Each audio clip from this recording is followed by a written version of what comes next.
Hi guys! Welcome to Marta's Vlog. This is me, Marta's here. For today's video, for today's vlog, ay magluluto ako. So, luto muna ako for today's video. Ang lulutuin ko ay ang kinamatisang manok.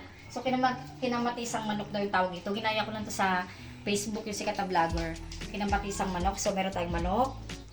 Tapos, meron tayong maraming kamatis. Siyempre, kinamatisan nga, di ba?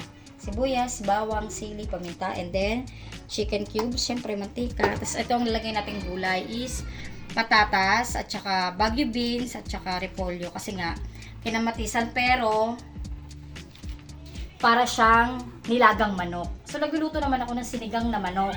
So ito try ko kasi para siyang nilagang manok, 'di ba? So tara na magluto na tayo. Yung mantika. Gigisa naman natin yung ating mga rekado. So, unahin natin yung sibuyas.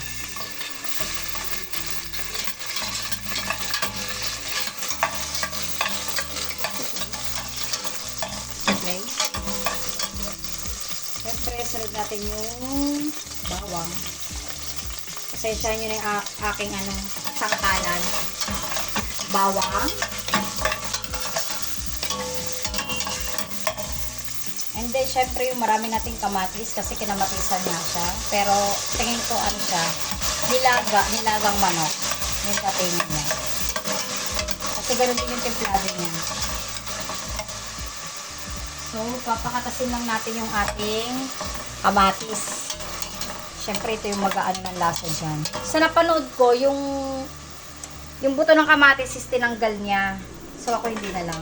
Para medyo iba. Kasi parang doon yung yung katas at saka yung lasa. Nasa buto. Pangit. Siguro. Kaya yun, hindi ko na siya tinanggal. So, ayan, papakatasin lang natin yan. Tapos, pagkatapos yan, nilalagay natin yung manok. And guys, kumatas na yung ating kamatis. Ilalagay na natin yung ating chicken.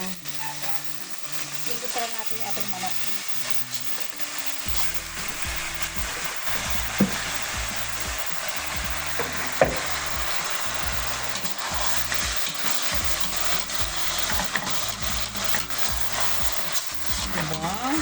Kamatis na siya.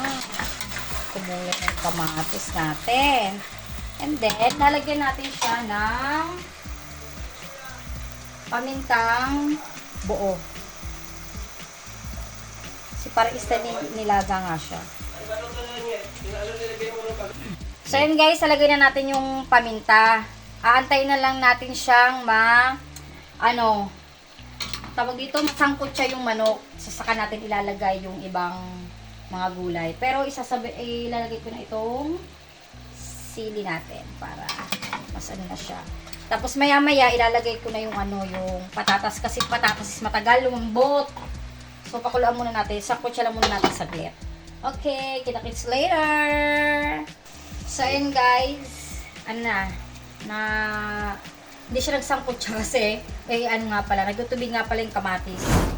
So, ilalagay na natin itong patatas kasi matagal tong lumambot. Tapos, sabay na natin siyang pakuluan.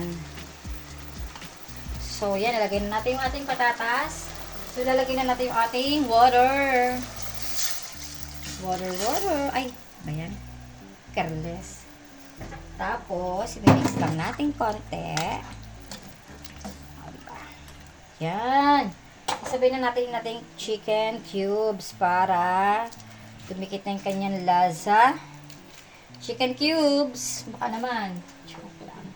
So, atay lang natin yung kumulo at lumambot yung ating mga tawag doon. ating mga niluluto like patatas at saka chicken. So, ayun, kita-kits ulit tayo later. Wow. So, ayun guys. Diba? So, lalagyan na natin siya ng asin. Siyempre, asin. Kunti lang, tansyahin mo natin. Tapos, siyempre, titikman natin.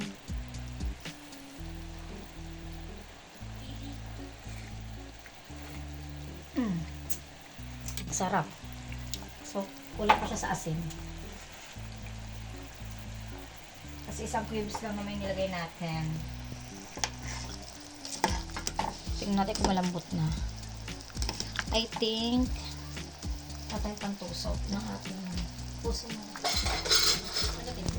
Na yung ating patatas, tinusok ko na. Lalagay na natin yung aking gulay. Ating repolyo at saka Baguio beans. So yun guys, ang sarap. First time ko nagluto nito, pwede pala to. Si Misang, ulit-ulit na yung luto ng manok, adobo, tinola, apretada, sinigang. So ayan, di ba, may bago ako natuklasan. Salamat dun sa vlogger. Hindi ko alam pangalan nun, pero sikat yun eh. Nakita ko lang kanina.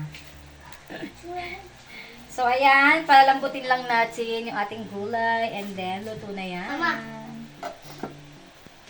Kita-kits ulit tayo later pag kumukulo na. Guys, luto na siya. Luto na yung ating mga gulay. So ayan, ang sarap niya, ang sarap niya guys. Alam mo yung nagdadala talaga yung kamatis. Sarap. First time ko nagluto pero perfect. So titikman ulit natin. Last tikim syempre.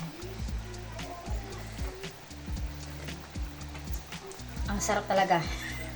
Kasi gutom na ako. So yan guys, sana nag-enjoy kayo sa panonood. So luto na itong ating niluluto for today's video. Ang ating recipe is kinamatisang manok or nilagang manok. So yan guys, thank you for watching. Sana nag-enjoy kayo sa panonood. Don't forget to subscribe, click the notification bell for updated kayo sa aming bagong videos. Don't forget to like, comment down below, and share. Bye!